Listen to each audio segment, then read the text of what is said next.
नमस्कार, आप देख रहे हैं कैपिटल टीवी का खास शो महाराष्ट्र फाइल्स। आपके साथ मैं हूं परवीन शेख। हम लेकर हाजिर हुए महाराष्ट्र की 5 बड़ी खबरें, जिनका आपसे सरोकार।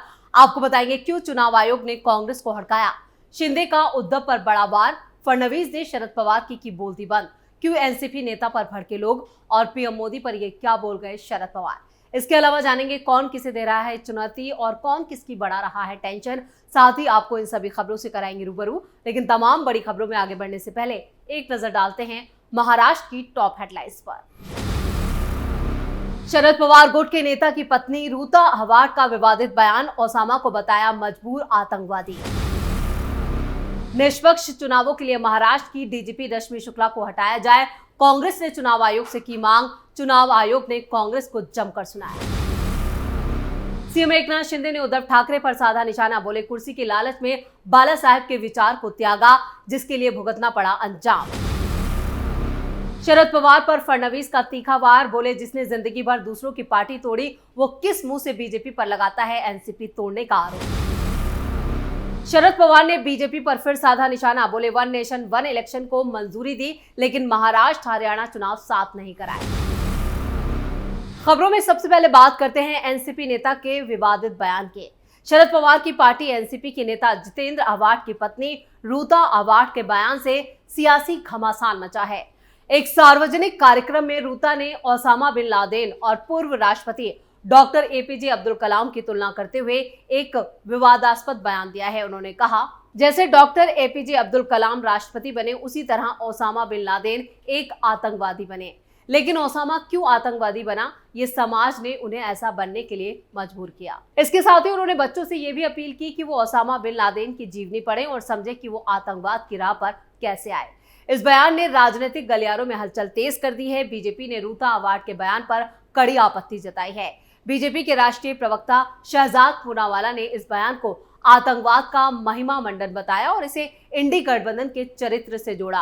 पूनावाला ने सोशल मीडिया एक्स पर एक पोस्ट साझा की और लिखा, इंडी गठबंधन के नेता हमेशा से याकूब, अफजल, कसाब जैसे आतंकवादियों का बचाव करते आए हैं और अब ये बयान इसी मानसिकता को दर्शाता है। आतंकवाद की लीपापोती इंडी गठबंधन की पहचान बन चुकी है। बीजेपी के एक और नेता ने आगे कहा कि इंडी गठबंधन चुनावों से पहले वोट बैंक को साधने के लिए इस तरह के बयान दे रही है। उन्होंने सवाल उठाया, क्या शरद पवार और राहुल गांधी इस बयान का समर्थन करते हैं। इस बयान के बाद विपक्षी दलों ने भी एनसीपी और शरद पवार से इस मामले पर स्थिति साफ करने की मांग की है। एनसीपी की तरफ से इस मामले पर फिलहाल चुप्पी साध ली गई है, कोई प्रतिक्रिया नहीं आई है। लेकिन ये देखना दिलचस्प होगा कि आने वाले दिनों में ये विवाद किस दिशा में जाता है। लेकिन इस पूरे मामले पर विवाद जरूर बढ़ता हुआ नजर आ रहा है और बीजेपी इस मामले को तूल दे रही है और आने वाले चुनावों में ये एक बड़ा मुद्दा बन सकता है। खबरों में अब बात चुनाव आयोग की। महाराष्ट्र विधानसभा चुनाव की तैयारियों का जायजा लेने पहुंचे चुनाव आयोग से कांग्रेस ने पुलिस महानिदेशक डीजीपी रश्मि शुक्ला को हटाने की मांग की है। कांग्रेस ने आयोग को सौंपे एक पत्र में रश्मि शुक्ला को विवादास्पद अधिकारी बताते हुए कहा कि निष्पक्ष चुनाव कराने के लिए उन्हें पद से हटाया जाना चाहिए। मुख्य चुनाव आयुक्त राजीव कुमार के नेतृत्व में चुनाव आयोग की टीम महाराष्ट्र पहुंची है। 26 सितंबर को चुनाव आयोग वहां पहुंचा था। आयोग की टीम 28 सितंबर तक महाराष्ट्र दौरे पर रहेगी। आयोग को रश्मि शुक्ला को हटाने का पत्र सौंपने के बाद नाना पटोले ने मीडिया से बात की और कहा, जब राज्य में गृह मंत्री सुरक्षित नहीं है तो राज्य की जनता कैसे सुरक्षित होगी। विधानसभा चुनाव निष्पक्ष कराने के लिए विवादित और सत्ताधारी दल के पदाधिकारियों को हटाया जाना चाहिए। राज्य की पुलिस महानिदेशक रश्मि शुक्ला का करियर संदिग्ध और विवादास्पद है। विपक्षी दलों के नेताओं को धमकाना, विपक्षी दलों के नेताओं के फोन टैप करना जैसे काम किए हैं और उनके खिलाफ मामले भी दर्ज किए गए हैं।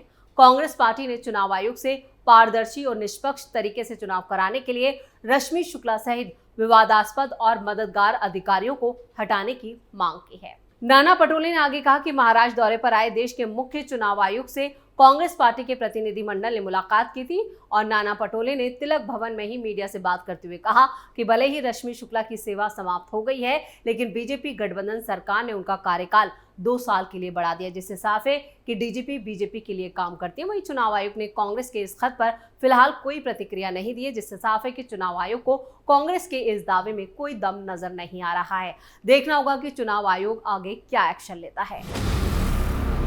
खबरों में अब बात सीएम शिंदे की। सीएम एकनाथ शिंदे ने उद्धव ठाकरे पर तीखा वार किया है। सीएम ने कहा है कि जनता ने शिवसेना और बीजेपी की सरकार के लिए जनादेश दिया था, लेकिन खुद के स्वार्थ के लिए कुर्सी की लालच में बाला साहेब के विचार को त्याग कर सरकार बनाई, जो लोगों को पसंद नहीं आई। उन्होंने कहा कि मैंडेट महायुति के लिए था, लेकिन उन्होंने सरकार अघाड़ी के साथ बनाई, जिसके नतीजे उनको भुगतने पड़े। शिंदे ने आगे कहा कि लोकसभा चुनाव में उन्होंने लोगों को डराकर वोट हासिल किए, लेकिन जब मदद करने की बारी आई तो हाथ खड़े कर दिए। शिंदे ने दावा किया है कि विधानसभा चुनाव में जनता कल्याणकारी योजनाओं और विकास के लिए महायुति को वोट देगी। आपको बता दें कि लोकसभा चुनाव 2024 में महाराष्ट्र में महाविकास अघाड़ी को 31 सीटों पर जीत मिली, जबकि महायुति को सिर्फ 17 सीटों पर जीत हासिल हुई। महाराष्ट्र के मुख्यमंत्री एकनाथ शिंदे ने कहा, 13 सीटों पर शिवसेना और यूबीटी के बीच लड़ाई थी, उन सीटों पर भी हमें अधिक वोट मिले हैं। लोगों ने मोहर लगा दी है कि असली शिवसेना किसकी है। शिवसेना के वोट बेस में से अधिकतर वोट उनकी पार्टी को मिला है, जो वोट यूबीटी को मिले हैं वो कांग्रेस के वोट हैं। विधानसभा चुनाव में इसे साबित करेंगे। एकनाथ शिंदे ने इंटरव्यू के दौरान जब सीएम शिंदे से ये पूछा गया कि लोकसभा चुनाव में महायुति में शिवसेना का स्ट्राइक रेट सबसे ज्यादा रहा, आपने सहयोगियों को पीछे छोड़ दिया। इस पर उन्होंने कहा कि जो ये कहते थे हम ओरिजिनल हैं, हमने उनको पीछे छोड़ दिया। उनका स्ट्राइक रेट 40% रहा और हमारा 47%। यानी यहाँ पर एकनाथ शिंदे के हौसले बुलंद है और आने वाले चुनावों में उन्होंने कहा है कि उद्धव ठाकरे को एक बार फिर मुंह की खानी पड़ेगी। खबरों में आगे का रुख करते हैं। डिप्टी सीएम देवेंद्र फडणवीस ने शरद पवार के एनसीपी तोड़ने के सवाल पर कहा है कि शरद पवार ने जिंदगी भर लोगों की पार्टियों को तोड़ा है, बीजेपी किस तरह से उनकी पार्टी को तोड़ने का काम कर सकती है। शरद पवार अपनी पार्टी की कमान अपनी बेटी सुप्रिया सुले के हाथों में देना चाहते थे और इसी वजह से उनके भतीजे और लंबे वक्त से एनसीपी के कामकाज को संभाल रहे अजीत पवार को अपना भविष्य अंधकारमय लगा, इसलिए उन्होंने हमारे साथ आने का फैसला किया। देवेंद्र फडणवीस ने कहा, अजीत पवार के एनसीपी के साथ उनका कोई इमोशनल संबंध नहीं है, ये केवल एक राजनीतिक संबंध है, जबकि एकनाथ शिंदे की शिवसेना के साथ बीजेपी का इमोशनल रिश्ता है। ये रिश्ता बाला साहेब ठाकरे के समय से है। इस बात को एकनाथ शिंदे भी महसूस कर रहे थे कि बाला साहेब की पार्टी को कांग्रेस के हाथ में सौंपकर उद्धव ठाकरे ने एक तरह से बाला साहेब ठाकरे के सिद्धांतों से समझौता कर लिया है। इसके साथ ही एकनाथ शिंदे को यह भी लगता था कि उनके हक को मारकर उद्धव ठाकरे अपने बेटे को आगे बढ़ाने की कोशिश में लगे थे। फडणवीस के बयान से साफ है कि अजीत पवार को लेकर बीजेपी इस बार गंभीर नहीं है, बल्कि बीजेपी कभी भी अजीत पवार को बाहर का रास्ता दिखा सकती है। वहीं एकनाथ शिंदे भी अजीत पवार के साथ चुनाव लड़ने में इंटरेस्टेड नहीं है, क्योंकि लोकसभा चुनाव में अजीत पवार से गठबंधन की वजह से बीजेपी को हार का मुंह देखना पड़ा। ऐसे में अजीत पवार भी बीजेपी से कभी भी अलग हो सकते हैं, क्योंकि महायुति में अजीत पवार की वजह से सीट शेयरिंग पर भी बात नहीं बन पा रही है। फडणवीस ने उद्धव पर आरोप लगाया है कि लव जिहाद की तर्ज पर वोट जिहाद भी चलाया जा रहा है और इसके लिए उन्होंने धुले लोकसभा सीट का उदाहरण दिया, जहां 6 विधानसभा सीटों में से 5 पर महायुति गठबंधन आगे था, मगर मुस्लिम बहुल मालेगांव में एक तरफा वोट महाविकास अघाड़ी को पड़ा, जिससे नतीजे बदल गए। अब विधानसभा चुनावों में फडणवीस ने बीजेपी की जीत का दावा करते हुए कहा है कि हमने अपनी गलतियां सुधार ली हैं और चुनाव की तैयारी में जुट चुके हैं। वहीं अजीत पवार को लेकर बीजेपी जल्द किसी बड़े फैसले का ऐलान भी कर सकती है, क्योंकि बीजेपी को पता है कि वो जितनी ज्यादा सीटों पर चुनाव लड़ेगी उतना फायदा पार्टी को होगा, और इस बात के संकेत खुद यहाँ पर अमित शाह ने अपने महाराष्ट्र दौरे के दौरान दिया था। तो ऐसे में अजीत पवार को लेकर अब आगे का स्टैंड क्या होगा बीजेपी का, ये कुछ दिनों में साफ हो जाएगा। खबरों के आखिर में बात शरद पवार के। नेशनलिस्ट कांग्रेस पार्टी के चीफ शरद पवार ने हाल ही में हुए लोकसभा चुनाव में पीएम के 400 पार की बात की थी। उन्होंने कहा कि डॉक्टर बाबा साहब अम्बेडकर के संविधान को नष्ट करने के लिए 400 पार का नारा दिया गया था, यानी 400 पार के मुद्दे को एक बार फिर शरद पवार ने हवा दी है।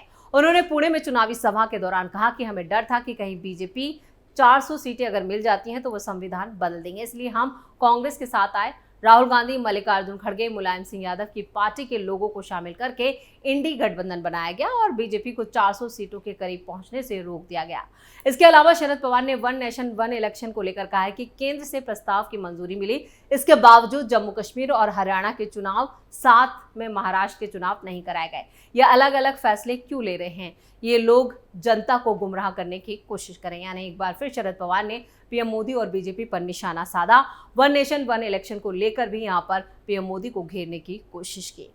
महाराष्ट्र फाइल्स में फिलहाल के लिए इतना ही। आपको हमारे इस वीडियो की खबरें कैसी लगी, कमेंट करके अपनी राय जरूर दें। वीडियो को लाइक करें, शेयर करें और कैपिटल टीवी को सब्सक्राइब जरूर करें। नमस्कार।